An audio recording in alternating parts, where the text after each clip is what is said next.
At this point, there have already been countless studies on school-age children, college students, and even adults where scientists found that generally those who take down their notes on pen and paper have better cognitive results, generate better ideas, and can even be more creative than those who type down their notes on a computer. If you're a student, you may have already heard your teacher tell you that writing down your notes on pen and paper helps you remember better. And surely enough, that's what I learned myself when I used a planner in high school and college. In general, I think I would attribute a big chunk of my graduating cum laude to writing my notes on pen and paper. I just overall recall not forgetting about assignments or papers too often, and I remember being able to break down, for example, I had a paper due 2 weeks from now. I could break down the task and say, you know, from Monday to Wednesday, I'd be working on these first 3 pages, and then the next, you know, Thursday, Friday, especially for doodlers out there, you know, and you draw a doodle on your notes right beside notes for a certain topic, or you have it in a specific colored ink, or you have a special type of washi tape on there.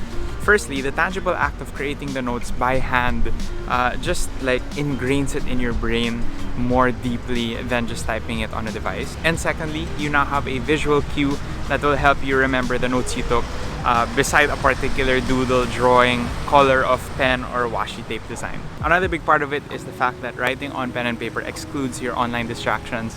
You turn off the screen, you don't get as many notifications, and your mind is just more fully present in what you are writing in your notebook. The fact is, when you are using your device, when you are using your screen where there are multitasking features, your brain is preconditioned to be on multitasking mode, and so its thought processes are a little more spread out, a little more ready to switch from one task to another or to shift gears really quickly. And so overall, the cognition is a little more shallow and not as intensive. Don't get me wrong, taking notes on a notebook is way slower than taking notes on a laptop or a device. And so, you know, there are so many other situations where you should be taking notes on a laptop or on a computer. My point is that there's something very special. And I think that something very special is being lost in this day and age of work from home and just be on your laptop the whole time. A notebook is a blank canvas where you can do so much more than just type letters and words. You can doodle, you can put decorations, you can draw graphs and figures and illustrations so much easier, at least for me, and you can create daily productivity systems that really help you stay fruitful in the midst of the pandemic. What's up, Paper Cup? My name is Nate, and we're gonna talk about the productivity system that kept me fruitful in the pandemic.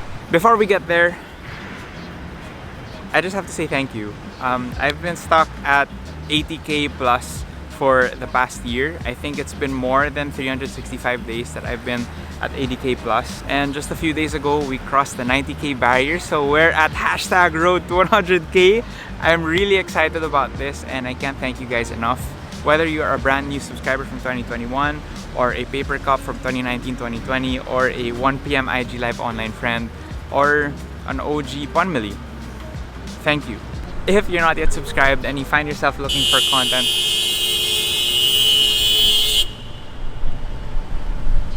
about fruitfulness and productivity, especially during the pandemic, then I would say maybe consider hitting the red button below and maybe the notification bell as well, because I produce content every Sunday for you guys. I hope this helps you, helps us all get through the pandemic together. Drop a like and a comment if you're enjoying the video. Once again, thank you so much for 90K, and that's the last of my YouTuber spiel. Let's get on with the video. Man, filming outside again? I did not miss the noise of traffic. Notebooks have been my friend ever since I was a child. Don't worry, I also have notebooks where I start for like the first 3 pages and then I never write again, so the notebook is empty from page 4 to 99. But ever since experiencing the benefits for myself of using pen and paper for notes, for school, for work, I have been using notebooks for most of my life, for the most part. So in this video, I'm going to share with you my secret 12-step process for you to hustle harder and achieve financial success and freedom, baby! Woo! Hit that like and subscribe! Joke lang. It's just a system that I use in my notebook that I feel like helps me stay fruitful day to day, and that's it. I've put a lot of thought into this process and I hope that it helps you. Syempre, pulot of the day tayo. So if there's something that you can pull it and apply it in your life, then go ahead and do that. And if there are parts that just don't appeal to you or you don't agree with, then you don't have to apply every single thing you learn in this video. The principle is what strategist Sebastian Marshall calls an ops keystone. It's basically an anchor point for all of your daily operations, or in other words, to-do list. But the thing is that to-do lists can be done in a million different ways, and sometimes there's just a million different tasks on your to-do list, and they're not even organized by priority or the time it takes for them to be done or how urgent the task is. But I feel like when we see that we can break down tasks and we can schedule them and allot certain hours in the day for them, and maybe for the less important tasks, we can actually set them aside and schedule to do them another day. And then for the more important tasks, at least we're clear on what we need to prioritize. Things just get clearer, Now, this isn't a 100% perfect way to do this, but this is just what I've gotten used to in doing my ops keystone over the past few months, and I hope it helps you. Let's go. All right, here we go. Here's a pen, here's some kombucha, because I'm hipster, and here's some pressed flowers, because I'm aesthetic. So first and foremost, we start with a date. The first thing I do is start my day with some inspiration. So I put V/Q, which is verse/quote, and then whatever maybe Bible verse that inspires me that day, or quote from somebody, or a book that I read that helps me, regain my motivation or inspiration if ever I lose it throughout the day. I write it here. Right under that, the next item is gratefulness. And this is where you write something that you're grateful for. It can be big or small, it's up to you. Those of you who know me know that the point is just to be grateful. It's so cliche, but adopting an attitude of gratitude is really healthy for the mindset.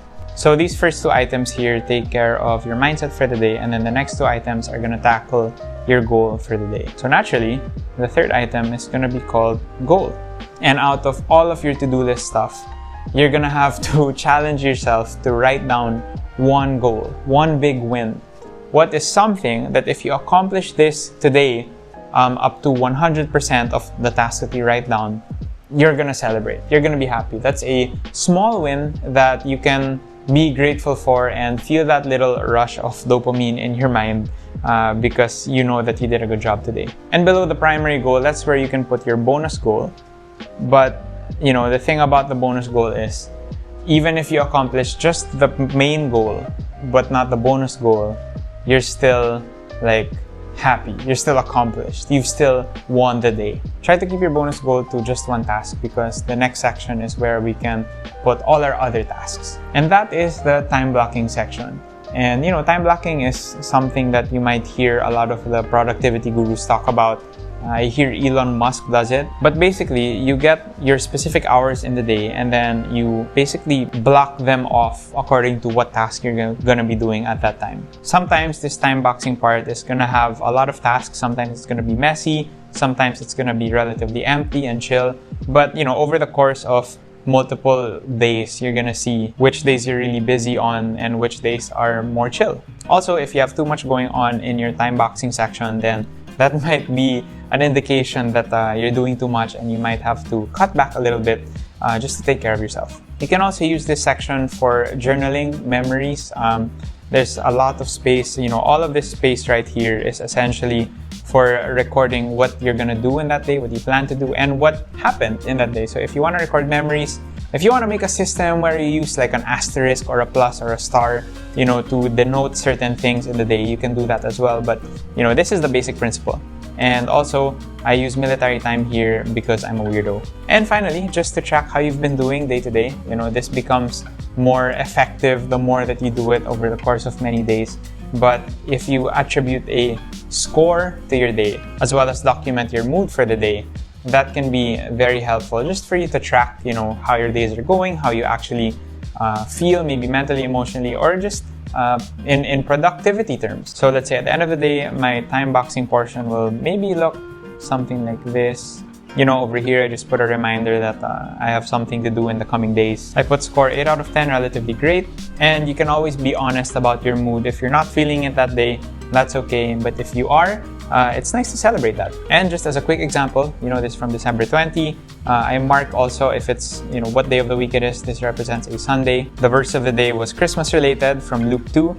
Here's what I was grateful about. This was my victory goal and my bonus goals. I used to call it victory goal, but then, now it's just goal because it's the main goal, the primary goal. Same thing over here, just a bunch of stuff that I plan to do and check marks beside the tasks that I did. Of course, that part is up to you. And then a bit of a journal entry here on something that happened in that day. Another note, I usually mark 8 a.m. to 8 p.m. But it's up to you how long or how many hours you want to mark out. Some additional notes over here and scores. My score used to be plan to reality and seize the day. It was a little more complicated. It's up to you however you want to do this. This was a relatively good day because I felt like I accomplished everything that I planned to do and I felt like I seized the day very well. And that's it. Alright, that's the video, guys. I hope you guys enjoyed this one. Smash the like button if... I'll stop. My dear paper cups, thank you so much for 90k. I hope this video was helpful to you. I've been saying this in the past few videos and I'm gonna say it again. If you have a suggestion on the kind of content that you want to see from me, then please comment it down below. I'm very interested and curious to know what my paper cups would like to hear or watch. I think that's everything. I'll see you in the next one, and as always, have a great day.